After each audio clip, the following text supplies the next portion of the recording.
మన యొక్క లైఫ్లో ఏ స్థాయిలో ఉన్నా మనం హ్యాపీగా ఉండాలి. హ్యాపీగా ఉండడానికి కొన్ని ఇంపార్టెంట్ పాయింట్స్ మనం గుర్తుపెట్టుకోవాలి. అవి ఏంటి అనేది ఏంటంటే, మనం ఎక్కడా కూడా మిస్టేక్ జరగకుండా చూసుకోవాలి మన నడవడికలో. దాన్ని మనం ఏంటంటే క్యారెక్టర్ బిల్డింగ్ అంటాం.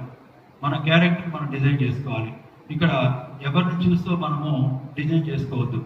మనకు మనమే ఒకటి డిజైన్ చేసుకొని మనకు మనమే హద్దులు పెట్టుకొని ఆ హద్దుల్లో వెళ్తూ ఉన్నట్లయితే మనం హ్యాపీగా ఎంజాయ్గా ఉండే అవకాశం ఉంది. కాబట్టి పిల్లలందరినీ కూడా మనము సరైన రూట్లో తీసుకుపోవడానికి, సరైన ఎడ్యుకేషన్ వాళ్ళకి అందించడానికి మన దగ్గర తగిన నాలెడ్జ్ ఉండాలి.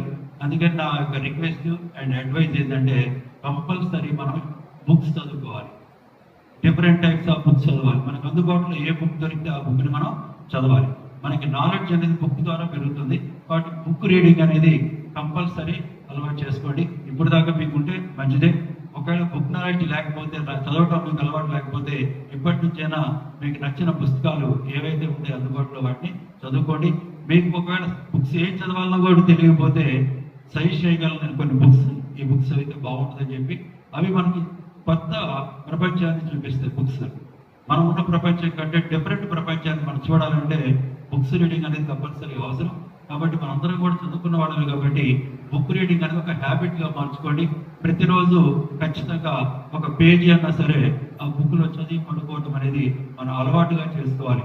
ఆటోమిక్ హ్యాబిట్స్ అనే ఒక బుక్ ఉంది. ఆటోమిక్ హ్యాబిట్స్ అనేది ఒక బుక్ పేరు.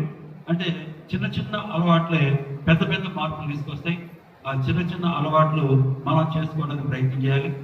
అదేవిధంగా మన హెల్త్ అనేది చాలా ఇంపార్టెంట్. ఇక్కడ హెల్త్ మీద కూడా కాన్సన్ట్రేషన్ ఉండాలి. హెల్త్ని కాపాడుకుంటూ ఎకానమిక్గా డెవలప్ అవుతూ లైఫ్ని ఎంజాయ్ చేయడం అనేది మనం ఇప్పుడు నేర్చుకోవాల్సిన అవసరం ఉంది. మనం చదువుకున్నప్పుడు అన్నీ కూడా మళ్ళీ యాక్సిటీస్కి ఇప్పుడు ఉపయోగపడవు.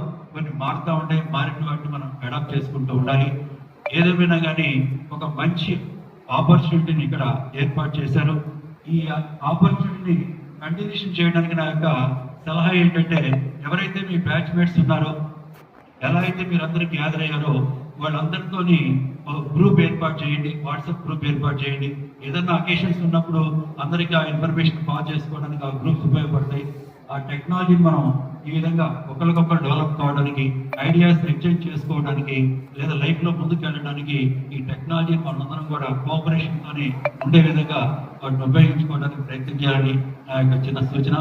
మరియు భవిష్యత్తులో కూడా మళ్ళీ అవకాశాన్ని బట్టి ఈ విధమైన గెట్ టుగెదర్స్ ఏర్పాటు చేస్తూ మళ్ళీ ఒకసారి మనం ప్రీవియస్లోకి వెళ్తూ ఫ్యూచర్ని డిజైన్ చేసుకుంటూ ముందుకు వెళ్ళాలని కోరుకుంటూ నాకు ఈ అవకాశం ఇచ్చిన మీ అందరికీ